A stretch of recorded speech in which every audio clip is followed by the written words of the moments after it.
शेतकऱ्यांची कर्जमुक्ती आणि दिव्यांगांच्या मानधनासाठी लढणारे बच्चू कडू ऑक्टोबरच्या आत जेलात, त्याच्या पुढे प्रश्नार्थक चिन्ह आहे. परंतु ते प्रश्नार्थक चिन्ह कधीही जाऊ शकतं, तिथं फुल स्टॉप येऊ शकतो.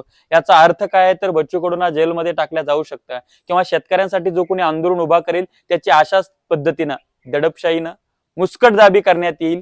कारण त्याचा सर्वात मोठा पुरावा म्हणजे यांच्या मंत्रिमंडळातले, फडणवीस सरकारच्या मंत्रिमंडळातले माणिकराव कोकाटे कृषी मंत्री असताना त्यांना शासकीय सदनिकेमध्ये घोटाळा केला, अफरातफर केली म्हणून घरं मिळवली, म्हणून डायरेक्ट कोर्टानं 2 वर्षाची सजा सुनावली.